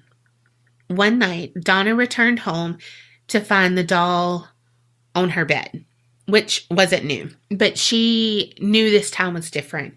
She could just feel something wasn't right. So she carefully inspected the doll, and she saw what looked like blood on the back of its hands and 3 drops of blood on its chest. And she, being a nurse, was like, yeah, this is blood. Mm-hmm. It seemed to be oozing from the doll. So that was enough. Donna was like, all right, I give up. Like, let's contact someone. This shit is freaking me the fuck out. Yeah. Is it like a voodoo doll? Don't guess. So the medium agreed to meet him, and she performed a seance in their apartment. So she sat with the doll and entered a trance-like state. She told the girls that long before their apartment complex had been built, there had been a field on that property. a 7-year-old girl named Annabelle Higgins used to play in that field, and it was happy times for her. Is this the fucking real Annabelle story? Yes. Yes. That octave you just hit, though. But she had also been found dead in that field. So her spirit remained, but, you know, like, whatever. Well, when the doll came into the house, the girl's spirit latched onto it. And she had said that everyone else in the apartment complex was older. Like, this is the girl, Annabelle, saying that everyone in the complex was older and too busy with their jobs, and she just couldn't relate to them. Mm-hmm. But when she found Donna and Angie, she was like, okay, these are relatable. They seem trustworthy. Mm-hmm. So saw them, and she's like, how do I get their attention? I'm going to move this doll. Mm-hmm. And so she said, look, I just want to stay with them. I feel safe with them. And all I want is to be loved. Well, being the sweet, nurturing types, you know, they were like, yeah, I mean, this is what we want to do. We want to care for people. So let Annabelle stay. She's not harming anyone, you know, like, and the help us stuff, like, I mean, maybe she's warning them about something, or she really does need help, you know, whatever. But who is us? I don't know.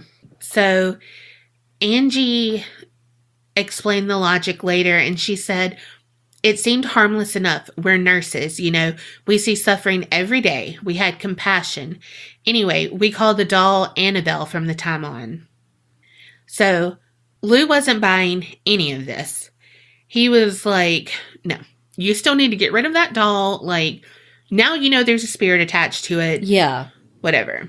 And Donna was like, look, I can't get rid of the doll now, because getting rid of the doll would be like abandoning a child.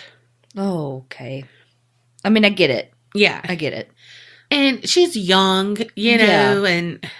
I mean, honestly, I don't know what I would do in that situation. Whew. I mean, you know what I mean? Like, if you've gotten that far and you know that much about it. I know. Well, even though Annabelle remained in the house, she was not happy with Lou sticking his nose in her business. Mm. And that's when all hell broke loose. She said, this too much. This bitch. Lou started to have bad dreams where Annabelle would attack him. He would wake up terrified, his head pounding like all the blood had been cut off to his brain. One night, he woke up in a panic. He had had the bad dream again, but this time it seemed different. It was like he was awake, but frozen and couldn't move. So we know that as sleep paralysis. Mm-hmm. He said he looked around the room because that's all he could do, and nothing seemed out of the ordinary. And then he just looked at his feet, and he saw Annabelle by his feet. Mm-mm. She climbed up his leg, and he's frozen, cannot move. She slid up his chest to his neck and closed her stuffed hands around his throat. One arm touched each side of his neck, and he said that it felt like they were making an electrical connection, like one touched and then the other touched, you know? And then Annabelle started choking him. He said he still couldn't move anything.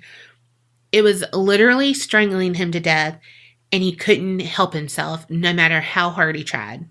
He said that he must have blacked out, and he woke up the next morning and didn't feel like it was a dream, but didn't have markings, you know? Yeah. So he was freaking out.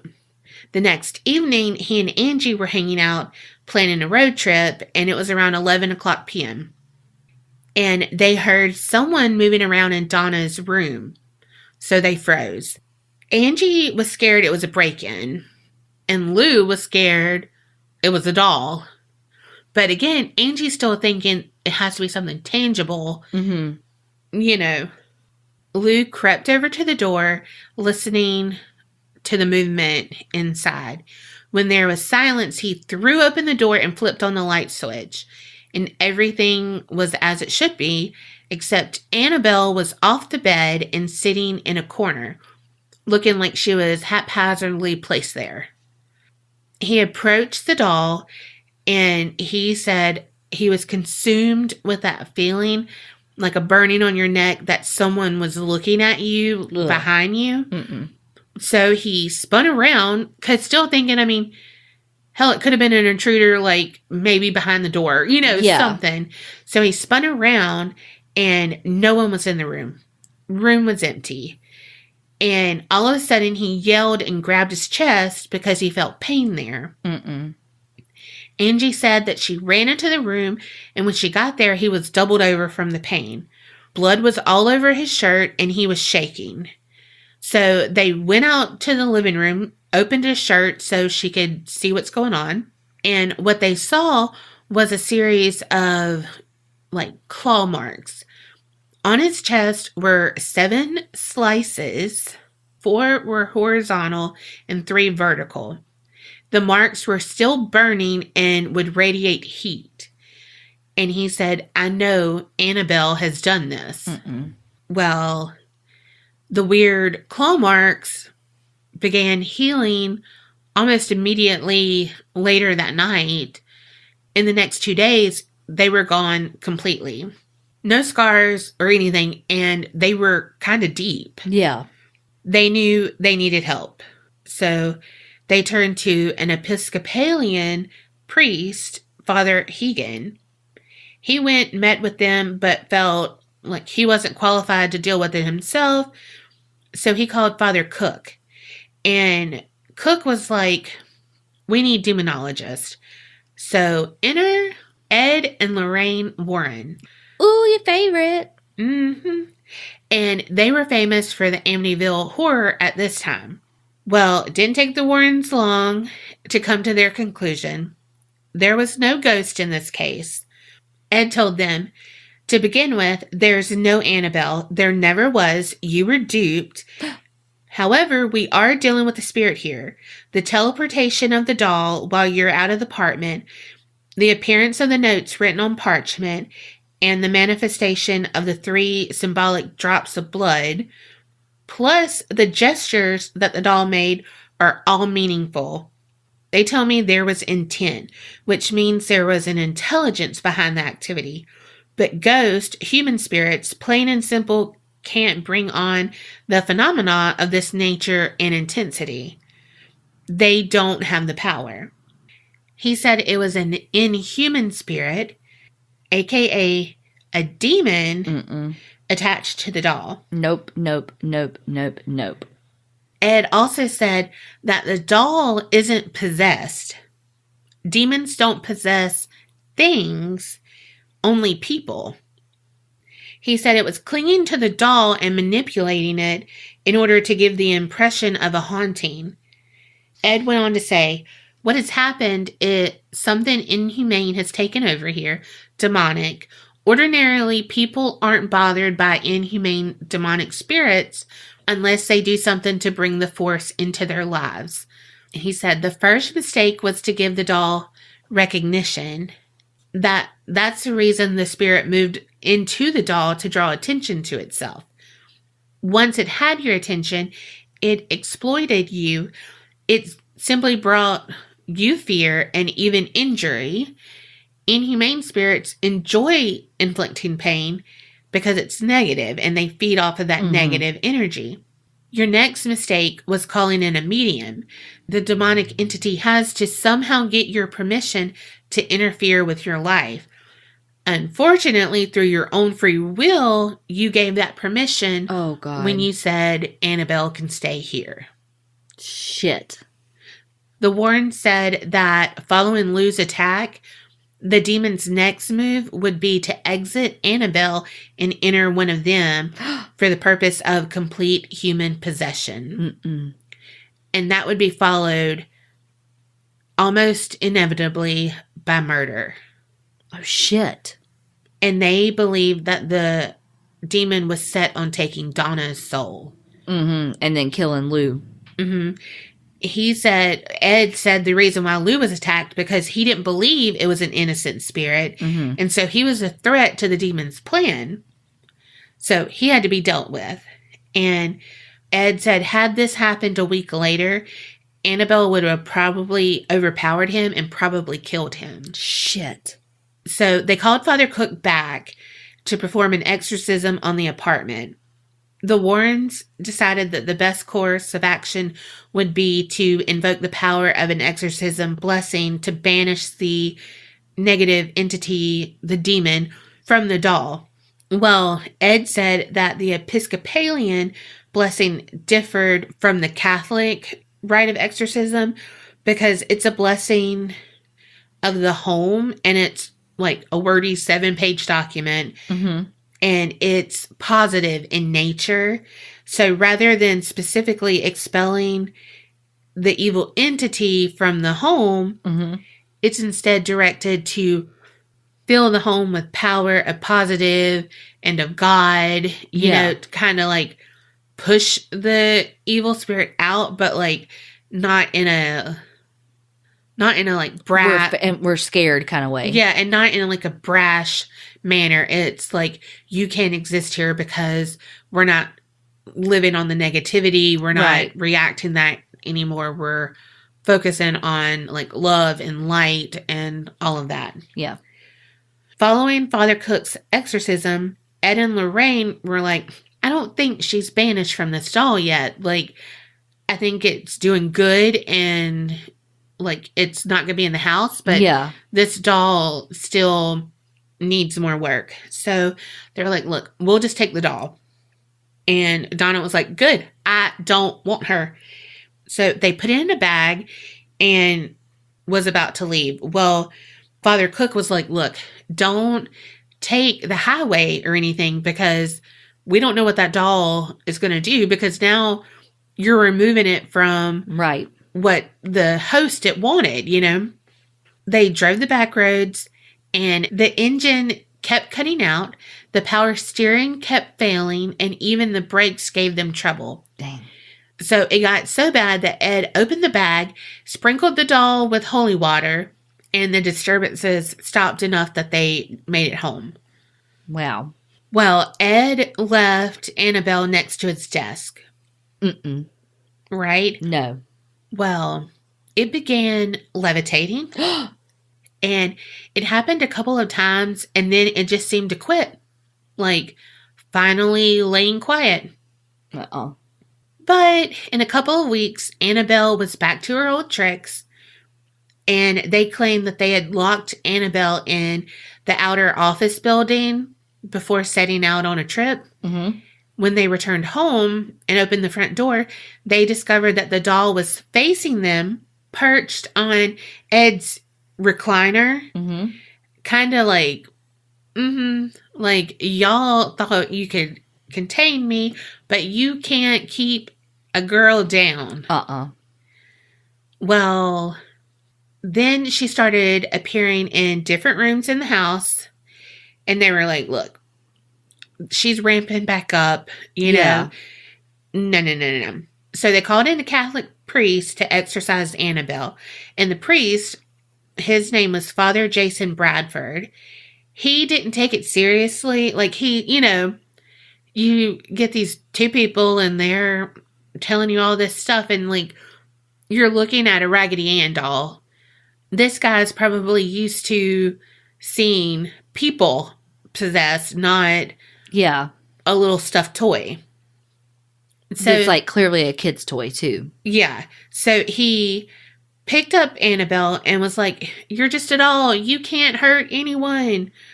Well, big mistake, because on his way home, his brakes failed and his car was totaled in a horrible accident. God. He survived, but he called them Oh, no, that wasn't it either.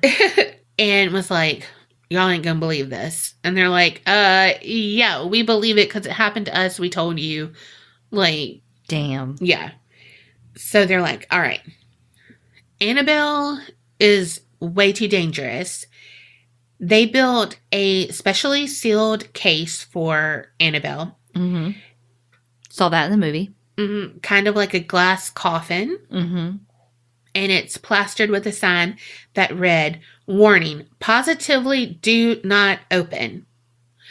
Which is just funny. Like, why is it positively? Yeah. I mean, maybe they were just trying to cheer it up a little bit. Look, negatively open. Well, you know what? Maybe they did that about positively instead of like, do not, like, warning. Maybe. You know, and that's a negative, like, connotation. So the positively, what? I was thinking, without warning. Warning. Oh. That was still good. Mm-hmm. But you know what I mean? Yeah, absolutely. I bet that's why they did that. Because it's such a weird wording. But yeah. Okay. Well, she still resides there to this day. And the locked case seems to keep her, like, in there. She's not moving from room to room.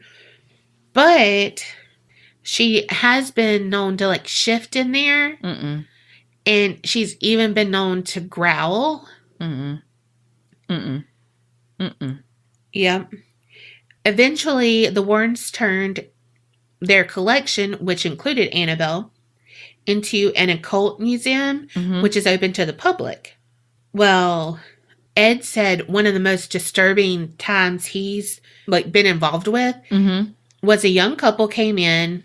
Ed was the guide, and he had explained the background story of Annabelle, and the young man, probably trying to, you know, puff out his chest, be like, ooh, ooh, ooh. He pounded on the glass case and challenged the doll to rise up and scratch him. No, don't taunt the devil. Right? It's like, don't knock on fucking glass. Yes. Like, come on. They say not to do it in a fucking zoo. Exactly. Don't do it in a fucking occult museum. God almighty. Like, oh my God. Well, Ed was like, son, you need to leave. He probably said, you need to fucking leave. Get the fuck out of here. You know. You ad-libbed there? Yeah. Okay. Allegedly said that. Okay. They left and they were on a motorcycle. Well, he was one of the last people to see him alive. His girlfriend said just after the museum, they were laughing about the silly stories surrounding Annabelle, and the man abruptly lost control of his motorcycle and crashed into a tree. No. He was killed instantly, and his girlfriend required over a year of hospitalization. Oh my God. Yeah. Well, Ed passed away in 2006, but Lorraine said that she's, you know, kept her in that case. But like I said, she will shift position some and growl at visitors. Damn. Well, Tony Spira is their son-in-law, and he's a paranormal investigator and helps out with the museum. He emphasized that of all the items in the family's occult museum, that, quote, that doll is what I'm most frightened of. Oh, could you imagine? No. Mm-mm. And he, like, was talking about that motorcyclist, and he said, never take things like this lightly, thinking it's all a joke. Which, that's what we say. Don't. Absolutely. Did he just steal our, that's what we learned? Right? Well, who would take a chance like this? Oh, duh. Dybbuk douche. Yep. Dybbuk douche at it again. Well, Dee, he had an episode that I just recently watched. Because I've been wanting to do Annabelle, but I was like, when's the right time? Because it's so, like, people do it all the time. You know? Well, when I saw Dee in it, I was like, oh shit, I got to bring it up. Yeah. Well, Tony Spira takes Annabelle to the Haunted Mansion. I mean, in Disney World. Okay. A Haunted Museum. And they're going to do a special with her. You know, he loves his specials. Yeah. This one was not 4 hours. And did it actually end appropriately? Well. Oh, shit. Yes. Appropriately for Ghost Adventures. Okay. All right. So Tony's like, okay, I'm going to take her out of the box, bring her in this, like, bag thing, but you cannot touch her. And what does Zach do? I don't know. He fucking touches her. All right, let me tell you. So, Jesus God. They have Annabelle in, like, his haunted doll part of the museum. Yeah.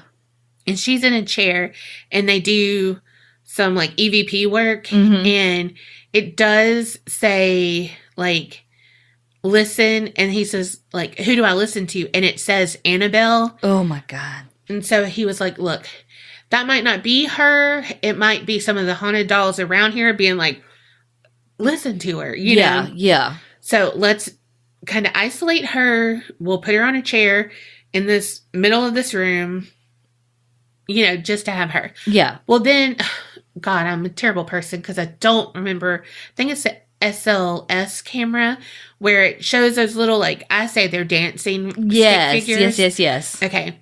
Well, so they have that on Zach and Annabelle, and he's, like, crouched down beside her, like, asking her questions.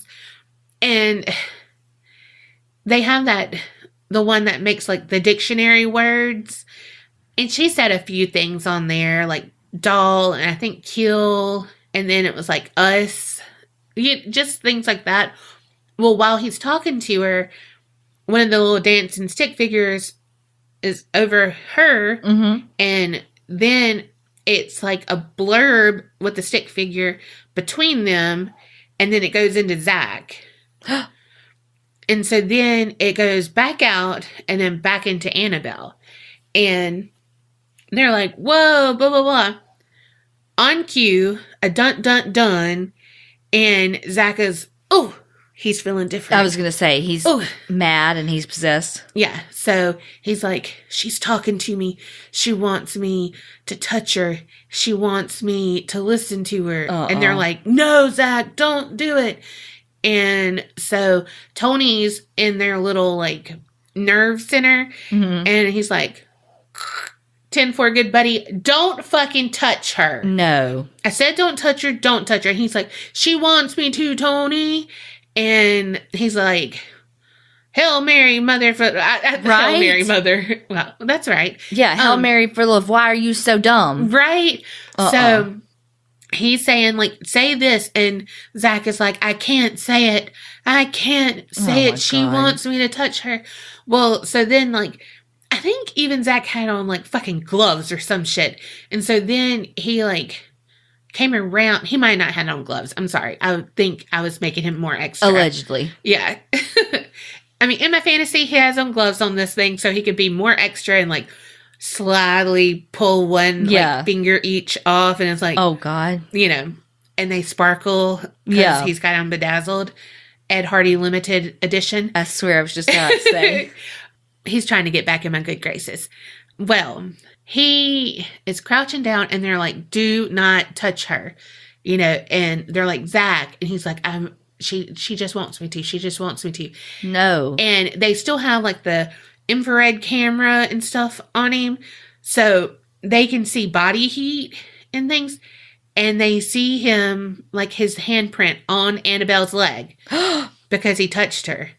And so Tony was like, cutting this short, like, you can't abide by my rules. You can't play with my toys. Get out of my sandbox. Exactly. Take your toys and fucking go home. Yeah, so he's like, scooping Annabelle up because you are releasing shit that you don't know about. Right. You know, like too much. Too powerful. Whatever. Well, so Zach says that Annabelle's, like, the spirit, demon, whatever, that was attached to her is now, like, in his museum or on the loose looking for a host because, like, it kept jumping out and into him and then all of that shit, you know? Yeah. And then he fucking touched her. And so he had like, one fucking job. Right. I'm like, okay, one, I mean, in this instance, if you believe in all of this stuff, which I mean, I do, but if you believe in all this stuff, one of his people, like, need to have a taser And when he does shit like this, when they're like, don't touch it, he's like, I got to. Tase his ass and take him somewhere else and be like, you touched her and you freaked the fuck out. And we had to do this so he could get his little, exactly. His show, he could be extra about that. But like, save all of mankind from fucking evil demon. Anyway, so that was that whole ordeal. But of course he had to fucking touch her. I was going to say, he's such a fucking douchebag. Yes. And it's like, really? Again, but he wouldn't open the fucking Dibbit box. Yes. Like, you had one job. Yes. Ugh. Okay. Well, that being said. Uh-oh.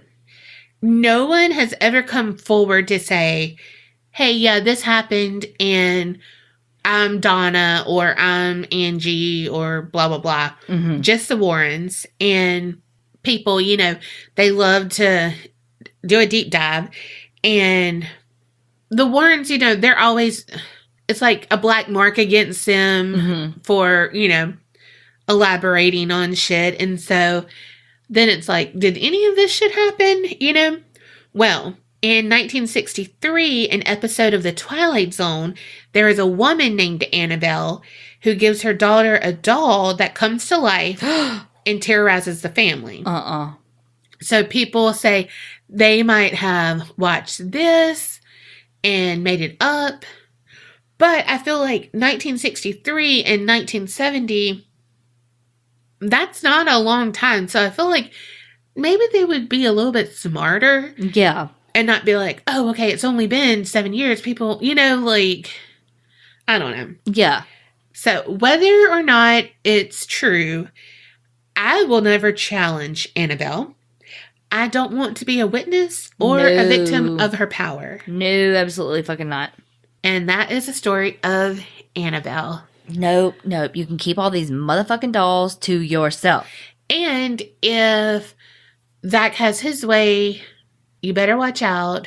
You better not cry. Because there's a demon on the prowl. Hide your kids, hide your wives, hide your dolls. Don't have any of the above and you only have to hide yourself. I can't fit in small spaces. Well, bright side, you don't have to share. True. Damn, that was good. Yay.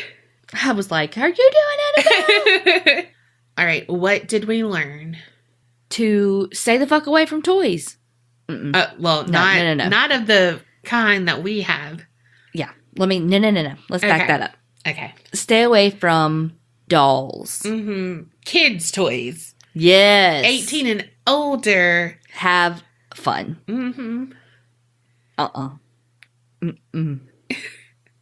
Oh my God. Speaking of adult toys, so kids, if you're listening, well, why are you? But thank you for the download. But there was a jackrabbit vibrator, with the little things, and it had a cigarette. That's so funny. Oh my God. I cracked up at that. That's so funny. Fuck. Oh my God. Yeah. Toys. If something seems off, it probably is. That's number 2. Yeah. And that goes for Tweedledee and Tweedledum in my story. For sure. Like, trust your gut instinct. I just think of, like, poor Adam Walsh. He's so young. Yeah. He was playing with those kids. And fucking bratty fucks. And it probably wasn't even him that got in the little tuffle or whatever. Yeah. About tussle. Yeah. Scuffle and tussle. I combine those. Anyway, whatever that thing is called. Probably wasn't even him. He was just hanging out, doing his thing, playing the game, and then, boom, he gets in trouble, Well, he's probably... Okay, here it is. He is probably playing it, and then the bullies come up, and they're like, that's my machine. I want to play that machine. He's like, I have a life left. And they're like, invade your fucking space. And, like, push him. And he's like, I'm sorry. And then the other guy, like, pushes him back on the other bully. And he's like, just, like, monkey in the fucking middle. Yeah. And then, about that time, like, he's guilty by association. Exactly. and he can't speak up for himself. Because he's 6. Yes. And he's already he was a monkey. Oh, God, poor thing. Bless his heart. Pete's sake. Poor baby. Well, I will say, if they didn't have Atari and they had the quarter thing, multiple people can play at the same time. The quarters just keep going. Mm-hmm. I'm just saying. Maybe they learned their lesson and they were like, take away the games. Take away the games. We're going to raise money. Well, but I think it was like a demonstration, like, to buy it. Well, Best Buy still does that shit. Exactly. Never mind. Donna's just reminiscing of when she was a kid at the casino, in the game room. Mm-hmm. I loved arcades. I grew up in arcades. And fairs. And all the things I didn't have. I will say, though, my dad every morning went to the country kitchen. Yes, that was what it was called. The country kitchen for breakfast. Coffee, get him some breakfast. Mm-hmm. And they had a pinball machine in there. And on the rare occasion that I got to go with him to country kitchen for breakfast, I would get to play the pinball machine. Oh, I love the pinball machine. You know what I loved? The jukebox at Pizza Hut. Did you never get to pick the... Fuck no. Oh my God. What a waste of money. I got to pick the songs. The only reason why we were even at Pizza Hut was because of fucking book it and my pizza was free. Girl, us too. And my mom probably was like, since you read 25,000 books to get this fucking free pizza, because you know me, I got to go extra. It's like, if I can get 1, I can get 5. And you know, I mean, a personal pan, girl, I need 1 for each hand. And little Donna was the same way. Well, look. Go ahead. But, and you know I love a fucking song. Mm-hmm. I hit that a couple of times. And this is when Garth Brooks was all big and shit. So I had Garth going on. You can't go wrong with him. And they had like the tattoos, the little sticker, you know, you put in like $1.25 and you push it in and it gives you the sticker. They had tattoos, the holographic stickers. Yeah. Girl, I had all of them. No. I loved, oh, and those sticky hand things. No. I never had any of that shit. One of it got stuck in my hair one time. Mm-mm. Okay, anyway, sorry. Woo! Tangent fucking time at the end. If y'all hung into this. I know. I was about to say, look, number 3, Donna had all the shit. All the toys. All the arcade games. Woo! They were swimming in quarters at the Elwyn house. Damn, my dad does collect fucking pennies now. He's like, there's no more quarters. Donna took them all. You can't call someone who cares. No one needs quarters anymore. Give me all the pennies. Oh my gosh. All right. You know what? If we had a Dave & Buster's, I would be up in there right now. They're just so expensive, the games. Okay, they are. But all those places, like Chuck E. Cheese, all that, it's just too damn expensive. It really is. For, like, okay, if I'm going to spend that much on a game, we're going to fucking go to the casino and I'll at least have a chance to win something. Right. You know what I mean? But you get to play whack-a-mole. Oh, but better than whack-a-mole, the alligator. The alligator, yep. Ugh. Doom. Yes, and I wanted to hit it so hard. But if you hit it too hard, it didn't count. Mm-hmm. Yeah. Yeah, it wanted you to control your anger. Yes. I was like, okay, work it out, but not too hard. Don't go too lit. Don't go She-Ra on it, because we learned She-Ra, not the other one. Yep. All right, that's another thing we learned. And remember, creep it real and don't get scared.